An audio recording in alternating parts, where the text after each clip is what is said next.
इतिहास गवाह है कि दुनिया के बड़े बड़े युद्ध हथियारों से नहीं बल्कि दृढ़ मनोबल और आत्मविश्वास से जीते गए हैं। नेपोलियन ने कहा था, सेना का मनोबल उसकी शारीरिक ताकत से 3 गुना ज्यादा होता है। आज मैं आपको 1971 में भारत पाकिस्तान के एक ऐसे ही युद्ध के बारे में बताने वाला हूं,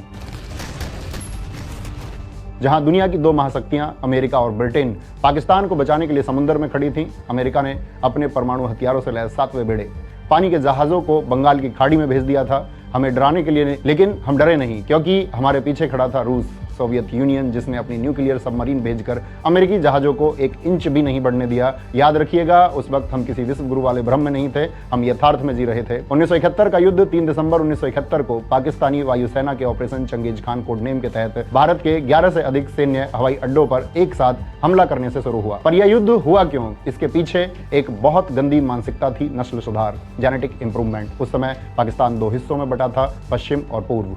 पश्चिमी पाकिस्तान वर्तमान पाकिस्तान के शासक और सेना जनरल, पूर्वी पाकिस्तान वर्तमान बांग्लादेश के लोगों को मुसलमान मानते ही नहीं थे। वो कहते थे कि ये लोग कीड़े मकोड़े की तरह काले छोटे कद के हिंदू कल्चर से प्रभावित हैं, क्योंकि यह उर्दू नहीं बांग्ला भाषा बोलते हैं। General Tikka Khan, butcher of Bengal जिसे कहा जाता है, उसने आदेश दिया था, मुझे इंसान नहीं जमीन चाहिए। जिसके बाद पश्चिमी पाकिस्तान ने ऑपरेशन सर्चलाइट, जो 25 मार्च 1971 को शुरू हुआ था, इसी ऑपरेशन के तहत पश्चिमी पाकिस्तान की सेना ने अपने ही देश के नागरिकों पर तोपें चलाई। तलवारों ने सरें काट दी। ढाका यूनिवर्सिटी के हॉस्टल्स में घुसकर छात्रों को लाइन में खड़ा करके गोलियों से भून दिया गया।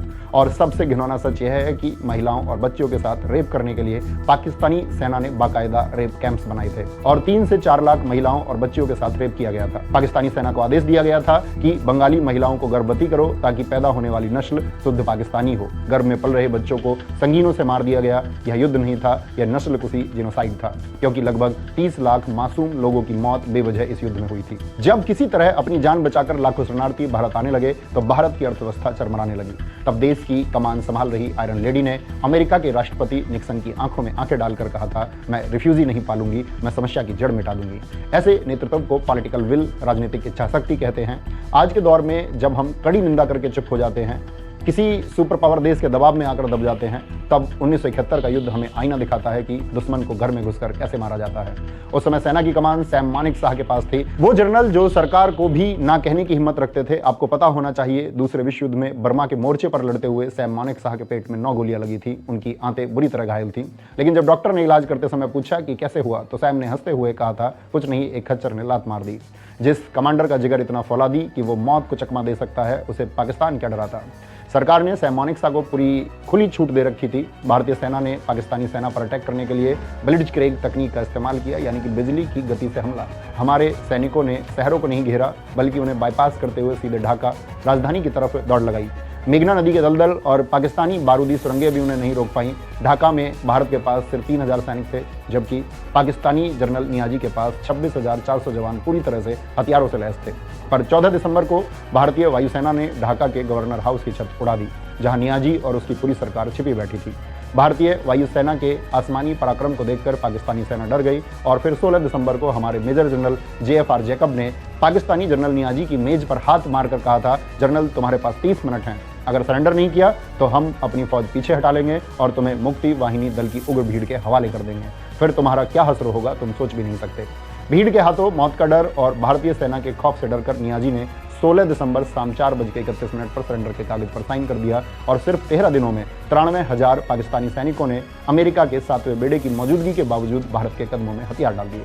यह थी हमारे बाप दादाओं और उस समय के वीरों की कहानी। लेकिन साथियों, एक कड़वा सच आज भी चुभता है। इस युद्ध में लगभग 3900 भारतीय सैनिक शहीद हुए थे और लगभग 10,000 घायल हुए थे। हमारे वीर सैनिकों ने अपनी कुर्बानी देकर बांग्लादेश बनाया था। लेकिन आज वहां क्या हो रहा है? शेख हसीना देश छोड़कर भाग चुकी हैं, वहां हिंदुओं के घर जलाए जा रहे हैं, उन पर अत्याचार किया जा रहा है, वहां की जनता इंडिया आउट का नारा लगा रही है। यह हमारी विदेश नीति, फॉरेन पॉलिसी की बहुत बड़ी विफलता है। क्यों? क्योंकि हमने बांग्लादेश की जनता से रिश्ता निभाने के बजाय वहां के सिर्फ एक नेता शेख हसीना पर सारा दाव लगा दिया। हमें लगा वो सत्ता में रहेंगी तो सब ठीक रहेगा। अब वो गई तो वहां की जनता हमें दुश्मन मान रही है। इसे कहते हैं कूटनीतिक दूरदर्शिता, डिप्लोमेटिक शॉर्ट साइटनेस। एक शिक्षक होने के नाते मैं कहना चाहूँगा, पड़ोसी को पालना नहीं, संभालना पड़ता है, क्योंकि जब आग पड़ोसी के घर में लगती है तो उसकी लपटों से हमारा घर भी जल सकता है। ऐसे ही लपटों से हमारे वीर सैनिक हमारे देश को न जाने कितनी बार बचाते आए हैं। लेकिन आज क्या हो रहा है? हम सैनिकों को क्या दे रहे हैं? एक तरफ हम 1971 की विजय गाथा गाते हैं और दूसरी तरफ हम सेना में ठेकेदारी प्रथा जैसे माहौल बना रहे हैं। क्या 4 साल की नौकरी और बिना पेंशन के रिटायरमेंट उस जज्बे के साथ न्याय है जो 1971 में था? और सुनिए देश के अंदर सैनिकों का हाल क्या है। बिहार 2023, गलवान घाटी के शहीद जयकिशोर सिंह, जिन्होंने चीनियों से लड़ते हुए जान दी, उनके पिता राज कपूर सिंह को बिहार पुलिस ने घसीट कर मारा और जेल में डाल दिया। कसूर क्या था? वो अपने बेटे का स्मारक बना रहे थे। तमिलनाडु 2023, हमारे जवान लांस नायक प्रभु को एक स्थानीय नेता और उसकी भीड़ ने पीट कर मार डाला, सिर्फ इसीलिए क्योंकि वो पानी की टंकी के पास कपड़े धोने को मना कर रहे थे। एक फौजी जो बॉर्डर पर नहीं मरा, उसे उसके ही देश के नेताओं ने मार दिया।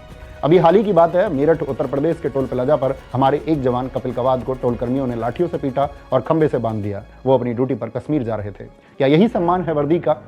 अभी सितंबर 2025 में लद्दाख के शेर हवलदार पेशांग थारचीन, लद्दाख स्काउट्स का वो जांबाज जिसने 1999 के कारगिल युद्ध में पाकिस्तान की गोलियों का सामना किया, 1996 से 2017 तक देश की सेवा की थी, जब वो अपने हक के लिए लद्दाख के अधिकारों के लिए सड़क पर उतरे। जिस सीने को दुश्मन की गोली नहीं भेद पाई थी, उसे हमारे अपने ही देश की पुलिस ने गोली से छलनी कर दिया। आए दिन वीडियो आते हैं जहां पुलिस वाले वर्दी पहने सैनिक को थप्पड़ मार रहे हैं। आज़ादी के बाद से अब तक 26,000 से ज़्यादा सैनिक शहीद हो चुके हैं, लेकिन जब एक सैनिक छुट्टी पर घर आता है तो उसे अपनी जमीन बचाने के लिए पटवारी और थानेदार के पैर पकड़ने पड़ते हैं। क्या यही है वो भारत जिसके लिए सैम मानेकशॉ और 1971 के वीरों ने लड़ाई लड़ी थी? शायद नहीं, क्योंकि आज देश के लिए बहाया गया सैनिकों का अपना खून नेताओं के लिए वोट की स्याही बन गई है। आज के नेता सैनिकों के शहादत पर शोक व्यक्त नहीं करते, बल्कि जगह जगह पोस्टर लगाते हैं और चुनाव जीतने के लिए भी कभी सर्जिकल स्ट्राइक तो कभी ऑपरेशन सिंदूर को अपने मैनिफेस्टो में बेचते हैं। ऐसे नेता सैनिकों को देश का प्रहरी नहीं बल्कि अपने चुनाव प्रचार का पोस्टर समझते हैं। आपको याद है 2019 का चुनाव, प्रधानमंत्री जी लातूर महाराष्ट्र की रैली में खुलेआम कहते थे, क्या आपका पहला वोट बालाकोट में एयर स्ट्राइक करने वाले वीर जवानों के नाम समर्पित हो सकता है? क्या आपका पहला वोट पाकिस्तान के बालाकोट में एयर स्ट्राइक करने वाले वीर जवानों के नाम समर्पित हो सकता है क्या? सोचिए, जिस पुलवामा हमले में 40 जवान शहीद हुए हों, उसे चुनावी मुद्दा बना दिया गया। शहीदों की चिताओं की राख ठंडी भी नहीं हुई थी कि उन पर वोटों की रोटियां सेकी जाने लगी। अभी मई 2025 में जब ऑपरेशन सिंदूर हुआ तो सरकार ने अपनी पीठ थपथपाने के लिए पूरे देश में होर्डिंग्स लगा दिए। क्या यह राष्ट्रवाद है या शहीदों के खून का सौदा? 1971 में सरकार सैनिकों के पीछे खड़ी थी, आज की सरकार सैनिकों की लाशों पर खड़ी है। हमें वो भारत चाहिए जहां ऑपरेशन सिंदूर या सर्जिकल स्ट्राइक सेना का गौरव हो, किसी नेता का इलेक्शन कैंपेन नहीं। 16 दिसंबर को विजय दिवस मनाइए, लेकिन यह मत भूलिए कि फौज तोपों से नहीं, फौजी के सम्मान से चलती है। अगर आप एक जागरूक नागरिक हैं तो सवाल पूछिए, अब सही गलत का पहचान करना सीखिए, क्योंकि मौन रहना भी एक तरह की गद्दारी है। जय हिंद, जय भारत, जय मां सरस्वती।